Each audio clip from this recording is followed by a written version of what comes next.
एक न्यूज़ 24 देख रहे हैं। यहाँ पर मैं हूँ आपके साथ ब्यूटी। देखिए, बिहार में जैसे बीपीएससी की बहाली प्रक्रिया को लेकर विवाद और असंतोष गहराया हुआ है, ठीक उसी तरह चौकीदार दफादार भाइयों का मुद्दा भी उतना ही गंभीर और बरसों से लंबित है। चौकीदार और दफादारों की प्रमुख मांग है कि 1990 में जो नियम और व्यवस्था उनके लिए लागू की गई थी, उसे फिर से बहाल किया जाए। 1990 में इन पदों के लिए स्थानीय स्तर पर नियुक्ति, नियमित वेतनमान और सेवा शर्तों में सुधार का प्रावधान था, जिससे उन्हें एक सम्मानजनक स्थिति और अधिकार मिले थे। लेकिन समय के साथ ये सुविधाएं खत्म कर दी गई। वर्तमान में बता दें कि चौकीदार दफादार ना तो नियमित है, उनकी मांग है कि पुरानी व्यवस्था फिर से लागू कर स्थायीकरण किया जाए। तो आज इन्हीं सारे मुद्दों पर चौकीदार दफादार भाइयों के मुद्दे को सामने लाने के लिए हमारे साथ जुड़े हैं हमारे दो सहयोगी राहुल और साहिल। तो साहिल जी, तो जिस तरह से लंबे समय से लंबित है चौकीदार दफादार भाइयों का ये मुद्दा, तो आगे क्या होने वाला इस मुद्दे पे? देखिए, सबसे बड़ी जो बात है कि आज से फिर से जो है उन लोगों का अनशन शुरू हो गया है। आमरण अनशन पे चौकीदार दफादार संघ के कई नेता जो है वहां पर बैठे हुए हैं।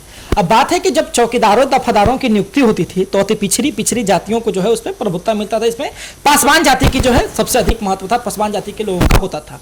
अब इन लोगों का कहना है कि जब कोर्ट ने कहा कि ऐसा नहीं हो सकता है कि मान लीजिए कि आपका पहले नौकरी है और फिर आपके दादाजी का था तो आपके पिताजी को मिल गया, अब पिताजी के बाद अब आपको मिल जाएगा, ये तो ऐसा ठीक नहीं ना चीज है जी।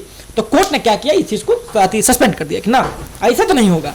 तो अब इन लोगों का क्या कहना है कि भैया ठीक है आप सस्पेंड कर दिए। कोर्ट का कहना था या फिर सरकार का भी कहना है कि सभी लोग का ना नियुक्ति होगा, है आप खाली पसवाने जाति का कैसे करवाएंगे। ये कोर्ट का कहना है, यही सरकार का भी कहना है कि सब लोग का होगा। तो अब चौकीदार दफादार संघ के जो लोग हैं उन लोगों का कहना है कि कम से कम एक बार जो आश्रित है ना, एक बार जो मतलब कि निलंबित आश्रित है, जैसे कि मान लीजिए किसी के पिता का नौकरी था, है उसका बेटा को नहीं मिल पाया, तो जो सस्पेंशन क्वालिटी जो पहले वो लोग मेंटेन किया करते थे लाइफ में, फाइनेंशियल चाहे कैसे भी, वो अभी उन लोगों का मेंटेन नहीं हो पा रहा है। तो कि कम से कम एक बार जो आश्रित है ना, उनको कम से कम एक बार नियुक्ति शुरू की जाए और उसके बाद फिर जो है सभी जातियों के लोगों को उसमें महत्व दी जाए, सब जाति के लोग आए और फिर से नियुक्तियां जो है शुरू हो। लेकिन कम से कम जो भी आश्रित है पहले से, ठीक है, उनकी एक बार कम से कम नियुक्ति जो है शुरू की जाए। इसी को लेकर के जो है वो लोग आमरण अनशन पर बैठे हुए हैं। उन्होंने अल्टीमेटम भी दिया है और कहा है कि भाई एक समय था जब चौकीदार दफादार संघ के लोगों ने को सब निलंबित कर दिया गया था, जब सस्पेंड कर दिया गया था इन सब चीजों को, तो हमने लालू जी की सरकार गिराती थी, समझे। उसके बाद ऐसा हुआ कि जब समीक्षा किया गया तो लालू जी की सरकार में जो लोग थे उन्होंने भी माना कि चौकीदार दफादार के साथ लगना हमारी भूल हो गई, समझे। तो ये उन लोगों का, इनकी संख्या भी अधिक है, बड़ी है और पासवान जाति से आते हैं ये लोग, वोट बैंक भी इनका बड़ा है। और ऊपर से क्या है ना कि ये लोग अब जिद पर अड़े हुए हैं, पीछे हटने वालों में से तो नहीं है, हार मानने वाले में से नहीं है, जिद पे अड़े हुए कि नहीं हमको चाहिए तो चाहिए। तो इसके बारे में सरकार को जरूर जो है कोई विचार करना चाहिए कि क्या किया जा सकता है इनके साथ। राहुल जी, जिस तरह से लगातार चौकीदार दफादार भाइयों की परेशानियां बढ़ती जा रही है, कई दिनों से कई सालों से मानो तो इनकी परेशानियां खत्म ही नहीं हो रही है। आए दिन गर्दनीबाग इधर उधर धरना देते नजर आते हैं। तो इस बार भी उन्होंने सरकार से एक गुहार लगाई है कि मात्र एक बार, सिर्फ एक बार लागू कर दिया, जो 1990 में हुआ था फिर से उसे सिर्फ एक बार कर दिया जाए। तो इस पे आप क्या कहना चाहते हैं? मैं तो ये कहना चाहूँगा मैम कि एनडीए की सरकार है बिहार में, डबल इंजन की सरकार है, उस पर से केंद्रीय मंत्री चिराग पासवान जो उनके सपोर्टर है, पासवान जाति से आते हैं, एक बड़ा मुद्दा ये है कि उनके जाति के होते हुए उनकी जात को सपोर्ट नहीं किया जा रहा है। ये तो कहीं ना कहीं सवाल बनता है ना, क्या चिराग पासवान छिप रहे हैं, क्या डर गए हैं सरकार से? ये तो बिहार में लगातार हर एक चीज़ का ये मतलब धांधली हो चुका है। बताइए, उन्हें जब पिछले बार 1990 में जब लालू की सरकार थी उस बार नौकरी मिली, जब आपकी एनडीए की सरकार है तो आप भी दीजिए, सपोर्ट करिए। एक सवाल भी उन्होंने मीडिया के सामने जवाब नहीं दे रहे, लगातार अनशन बात है कि जब लालू जी की सरकार थी, जब इस चीज को निलंबित किया गया था कि ना ऐसा सिस्टम नहीं आएगा, उसके बाद से जब नीतीश कुमार की सरकार आई तो फिर से उन्होंने शुरू कर दिया, फिर जाके 2023 में इस चीज को निलंबित कर दिया गया कि ना वैसा नहीं होगा। तो ये देखना बड़ा दिलचस्प होगा क्योंकि तब 23 में निलंबित किया गया। तो सबसे बड़ी बात है कि निलंबन तो ठीक है, अगर उनकी नियुक्ति नहीं शुरू हुई, ठीक है, तो नुकसान सबसे बड़ा किसको होगा, समझे, बताइए। सबसे बड़ा नुकसान तो मैम चिराग पासवानी को होगा, उनके जाति से आते हैं और हाजीपुर एक बड़ा घर है पसमान जाति का, जी पूरे हाजीपुर में सबसे ज्यादा उन्हीं लोग का जनसंख्या है। मेरे हिसाब से चिराग पासवान को सवाल उठाना चाहिए, धरना पे उनको बैठना चाहिए, उनको सपोर्ट करना चाहिए, पर वो तो दिल्ली की गद्दी पे बैठे हैं, कहाँ बिहार को दर्शन कहा करेंगे। था राहुल जी, उन्होंने पिछली बार कहा था कि आपकी लड़ाई को हम सड़क से सदन तक लड़ेंगे। कहाँ लड़ रहे हैं? हाँ। वो एक बार भी सपोर्ट कर रहे हैं मीडिया के सामने, एक बार भी आप देखें उनको बोलते हुए? कभी नहीं देखेंगे। लेकिन बात है, उन्होंने कहा था पिछली बार। हाँ साहिल जी, बस एक टॉपिक उनके मुंह पे है, बिहारी फर्स्ट, बिहार फर्स्ट, बस ये एक सवाल हर जनसभा में वो करते हैं। हाँ। बिहार के लोग के हित में बात नहीं करते हैं। आपने कभी नहीं सुना होगा।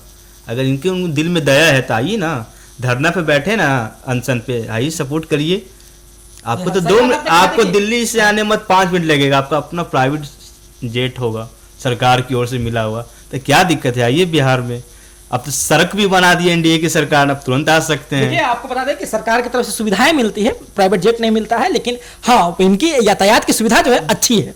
हाँ, होगी ना। अब बात यह है कि पिछली बार जब इन्होंने आमरण अनशन किया था चौकीदार दफादार संघ के लोगों ने, तो चिराग पासवान के जीजा अरुण भारती जो कि जमुई से सांसद हैं, साथ ही में जो है वो प्रदेश प्रभारी हैं लोक जनशक्ति पार्टी रामविलास के, अब वो जाकर के अनशन तोड़वाए थे, जूस पिलाए थे, फ्रूट्स खिलाए थे, और जाके अनशन तोड़वाते हैं। लेकिन हुआ क्या?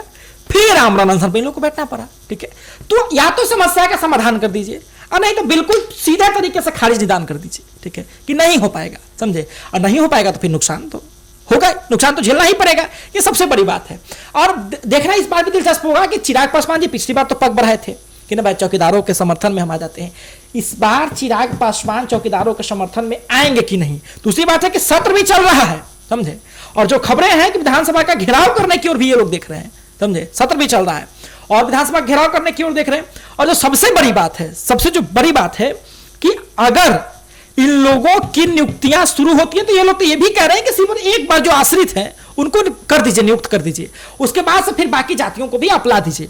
अगर ये नहीं हुआ इस चुनाव तक, ठीक है, तो जितना सीएम नीतीश को नुकसान नहीं होगा, उससे सबसे ज्यादा नुकसान चिराग पासवान को होगा, समझे, क्योंकि पासवान जाति के लोग जो है वो, अगर चिराग पासवान ये भी कहते हैं हम बिहार के लिए हैं, हम बिहारी फर्स्ट, बिहार फर्स्ट, उनके पार्टी का स्लोगन भी है, और साथ ही में कहते हैं कि हम मजबूती से चिराग पासवान बढ़कर 243 पर चुनाव लड़ेंगे। अगर चिराग पासवान कहीं ना कहीं सीएम फेस की ओर अपने आप को देख रहे हैं, उनके पास ये बड़ा वोट बैंक है, ये बड़ा मौका भी है इस वोट बैंक को साधने का। वो फेस जो कह रहे हैं कि सीएम का फेस देखा जा रहा है, वो नहीं कह रहे हैं, उनसे एनडीए की सरकार कहला रही है, क्योंकि एनडीए के पास अब कोई मुद्दा नहीं है, ना कोई उनके पास ऐसा मुख्य चेहरा है बिहार के सीएम के लिए ला सके। चिराग पासवान है ना एनडीए के लिए, नीतीश कुमार तब जाने वाले हैं, उनकी तो विदाई आने वाली है। अब देख सकते हैं, आज से सत्र भी चल रहा है, अगर गरीबों की मांग सत्र तक नहीं पहुंची तो क्या ऐसा सत्र चलने से, बताइए। धरना पे हजारों की लाखों की संख्या में बैठे हुए हैं। एक देखिए लगातार देखिए धरना की क्या खास है, एक तो बेलेट्रॉन डाटा एंट्री के लोग बैठे हुए हैं, डिफेयर प्राइस के जो डीलर्स उनको पिछला बार 8 सूत्री मांगों को मान लिया गया था, लेकिन अभी तक लागू नहीं किया, फिर आके वो लोग धरना पे बैठ गए। ठीक है, 2 लोग हो गए। तीसरे जो हैं वो चौकीदार दफादार संघ के लोग बैठे हैं, चौथे जो अतिथि शिक्षक वाले बैठे हैं, 5वें जो है रसोईया संघ की महिलाएं बैठी हुई है, और रसोईया संघ की महिलाएं कह भी रही है इस बात को लेकर के कि हमको 1600 रुपया देते हैं जी, 1600 महीना उनको दिया जाता है, रोज का पता कितना पैसा पड़ा? 40 रुपया। 40 रुपया में 1 किलो तेल आता है? तेल आता है 1 किलो है? अरे आप कहीं जाकर चाट खाइएगा ना, चाट नॉर्मली कहीं पटना के किसी क्षेत्र में, तो 50 रुपया आपको लेगा, समझे। और क्या है, महिलाओं के साथ कहा जाता है कि तरह तरह की बातें जो उन्होंने बताई, कहा कि हमें ऐसे जो है शिक्षकों के द्वारा प्रताड़ित किया जाता है, इस प्रकार की चीजें की जाती है, धरना पर जाने से मना किया जाता है, कहता है कि भले तुम्हारा 40 रुपया है लेकिन हम जो है 100 रुपया तुम्हारा काटेंगे रोज के अनुसार से। बहुत सारी चीजें हैं, नौकरी से निकाल दिया जाएगा, ये एक बड़ी मुद्दा है। चीजें हैं राहुल जी जो अभी नीतीश कुमार को खलेंगी, इस बार खलेंगी नीतीश कुमार को।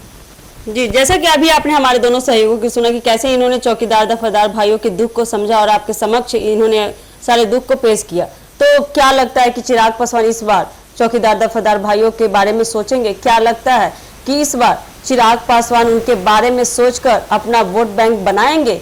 अगर चिराग पासवान उनके समर्थन में कुछ करते हैं तो चौकीदार दफादार भाइयों का समर्थन भी उनके तरफ ही होगा, ऐसा 2 मत की बात नहीं है। तो लेकिन देखना तो काफी दिलचस्प होगा कि क्या इस बार भी चिराग पासवान या जो भी चौकीदार दफादार भाइयों के तरफ से बोलने वाले हैं, क्या ऐसे ही देखते रह जाएंगे, ऐसे ही मुख्य दर्शक बने रहेंगे? ये देखना काफी दिलचस्प होने वाला है। तो ऐसे ही अपडेट के लिए बने रहिए हमारे 1 न्यूज़ 24 के साथ। दीजिएगा इजाजत, धन्यवाद।